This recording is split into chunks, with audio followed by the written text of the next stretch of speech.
We are currently in Martinique. It's an island in the Caribbean in the French West Indies. And we just set up this pilot farm of 52 aeroponic towers. And this is gonna be the first of 180 towers that are gonna be set up on this land right here. They already have the towers on site, ready to be installed. And I'm gonna show you step by step what we did this week. Firstly, because this land is on a slope, we had to create level terraces so there would be a completely flat surface for the towers. To assemble the bottom reservoirs, we first connected the base pots to the reservoir lids. Next, we installed the float valves. After that, we assembled the submersible pumps. We also installed a dedicated pole for time-lapse cameras. On our first day, what we've done is we're doing the preparation of the bottom reservoirs, and we're keeping them over here on this side here because we still need to get rid of all this dirt and level it out. And it's just like very dusty. So I don't want to get the towers dirty. So before we put the towers over there in the beds, I want to make sure that this part is completely leveled and that the dirt is removed. So what we've done here is we've prepared the bottom reservoirs. And as you can see, we've installed the float valves. We have connected and configured the pumps inside. There's the float valve right there. And we connected these metal bars. And so what this allows us to do is once we're ready to set up the farm, it's just a matter of bringing these, putting them in their place and stacking the pots. Because setting up the bottom reservoirs is really what takes the most time. Let me show you how we're doing the irrigation system here on this farm here. This is super cool. So what we've been doing is we dug these trenches out for the farm and we're running the irrigation lines through them. And the reason why we're doing this here is because the soil here is so hot and the sun is so intense that by burying the irrigation lines, we still need to put the soil on top of it. This is going to drastically reduce the temperature of the water that is entering into the towers. So this is a very smart technique to do when farming outdoors in very hot areas, as it is going to improve the water temperatures entering the towers. And you can see we've run it all like this. And this afternoon, we're gonna be filling it up. We're gonna be fixing all the irrigation lines that go into these flattened beds. And this is a very exciting part since these are kind of like the veins of the farm. This is what gives life to the towers. After the irrigation lines were installed throughout the trenches, we buried them with the surrounding soil to help insulate the water from the extreme heat. And you can really see the amount of dust here on the farm during construction, which is why it was really important for us to keep the completed reservoirs further away from the work area until everything was finalized. While this was being completed, and while the custom grow cages were still being finished, we started preparing the nutrient solution for the towers. This is a fairly simple but extremely important process where we add precise amounts of filtered water and properly mix the ionic mineral nutrients inside their respective containers. Before assembling the towers, we carefully measured and spaced out the placement of each tower throughout the farm. We then began training the staff on how to properly assemble the towers to the designated heights. Okay, so we're on the third day right now and we are starting the assembly of all the towers. As you can see, we have done the layout of the farm. We have the pumps connected, we have the metal rods, the float valves. Now it's just a matter of assembling the towers. So let me show you what this looks like. While the towers were being assembled, we used a secondary hose to simultaneously fill up the bottom reservoirs with nutrient water, which helps speeds up the installation process significantly. It was time to insert the black net pots that will hold the seedlings in place throughout the growing cycle. After that, we turned on the irrigation system for the first time, connected all the feeding lines, and plugged in the pumps to make sure everything was functioning correctly with the timers. And as you can see, the water successfully reaches the shower cap at the top of the towers. At this point, everything was finally ready for transplanting. Over here we have these seedling tables. What's really great about these seedling tables is that they're an ebb and flow system, so they can fill up with water, it soaks the plants, and then it drains it. Look at all these tomato seedlings right here. But you can see, basically the idea is that a pump sits in that reservoir, brings the water to the top, floods it, and then it'll automatically drain it through this hole. That way it's completely automated. You don't have to worry about your seedlings even on the weekends. And look, they got all their cucurbits. We're gonna be transplanting these this week. We got everything from cucumbers to melons to zucchinis. These are beans over here, all types of leafy greens and aromatics. Now it was finally time to transplant the seedlings into the towers. The sun was already beginning to set, so we wanted to move quickly and get everything transplanted before the end of the day. It was an incredibly rewarding feeling to finally see the entire farm fully assembled and planted. Okay, so we're on the last day here in Martinique, and you can see that the farm is fully assembled. This is just looking absolutely amazing here. You can see that we've transplanted the seedlings, and we got all kinds of stuff transplanted in here. We got some zucchinis that have been transplanted, eggplants, we got beans. This is gonna be more like the vegetable section right here. You can see that it's spaced out a little bit more. They still need to mount the cages on this. They're gonna be doing that this week, but the plants still have some time to grow until they reach the cage. So it's not exactly a priority just right now. But here, look at this right here. We got these right here are the leafy greens and aromatic tower section. And you can see we got basil and lettuce, and we got all kinds of different brassica leafy greens. We got arugula that's been transplanted.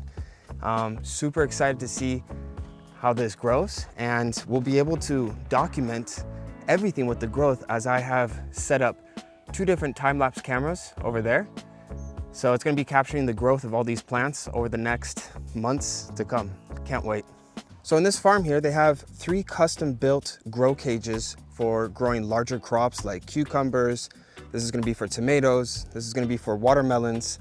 And on this one right here, we already transplanted the seedlings. You can see that these are cucumbers. And right here, what you have is about 10 cucumber plants per tower. That's about a total of 40 cucumber plants. And in a single season, you can get thousands of cucumbers. And I mean, within 6 weeks to 8 weeks, thousands of cucumbers. The only last stage of this cage is they're gonna be attaching metal cabling that goes along like this on each level to allow the cucumbers to crawl.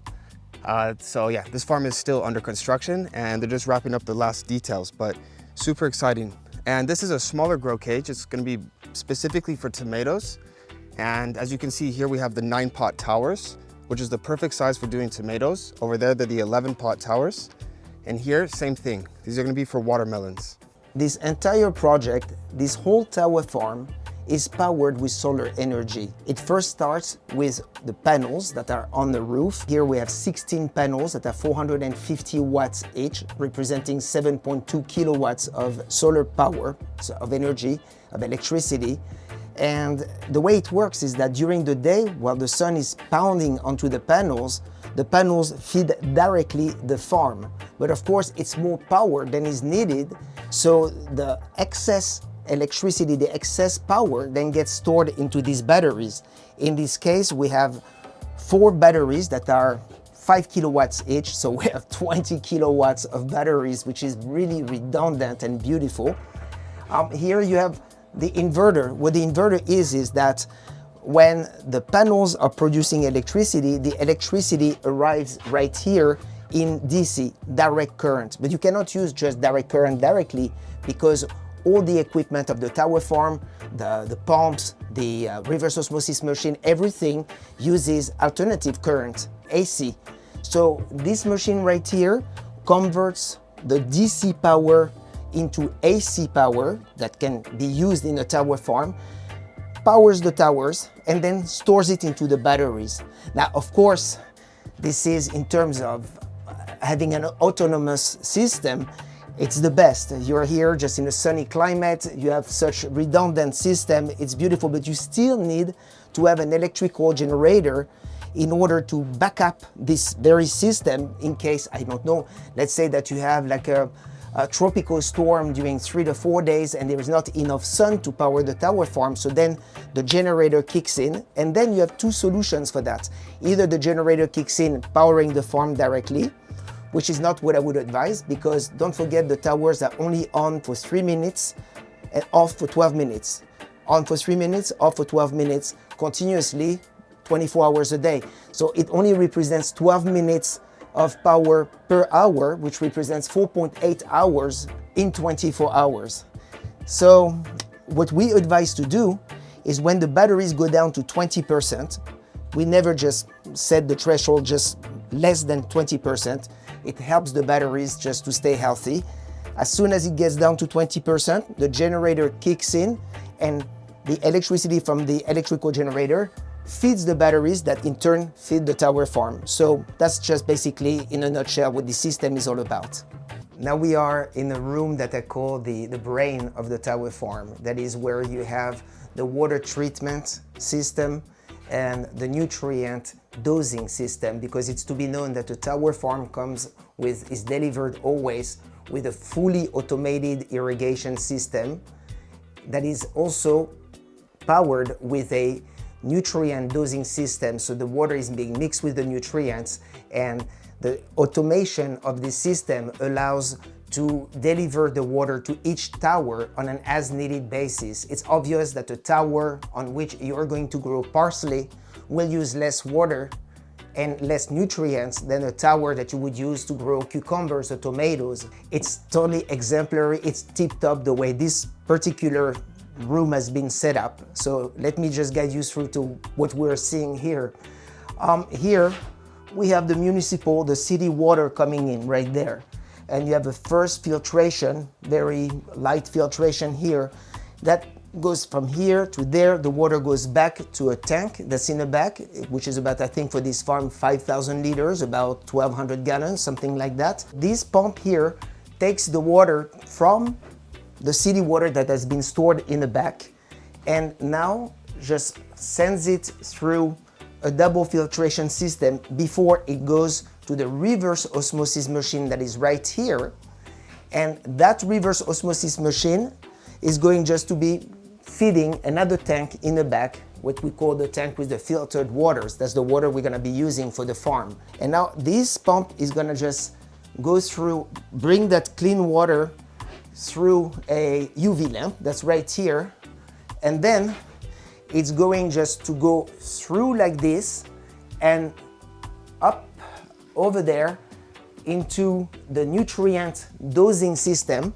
This is the dosatron, and the dosatron is a machine that basically works from water pressure through means of pistons that go up and down like this. There is no motor, there is no electronics involved. It's very analog and extremely precise. And that water is gonna take some nutrients from container A, container B, mix it together and put it into this gravity tank that in turn, through means of gravity, will feed the farm with water and nutrients.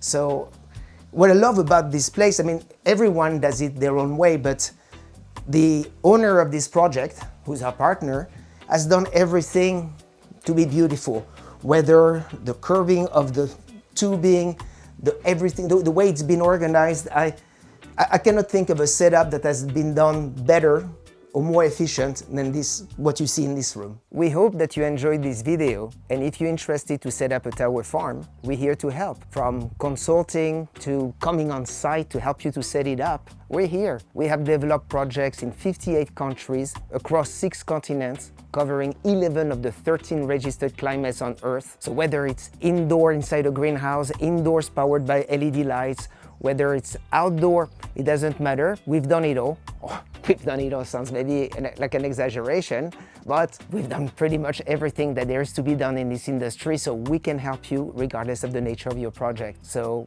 let's set up a tower farm together. Please get in touch with us by clicking on the link which is in the description of this video, and let's start working together.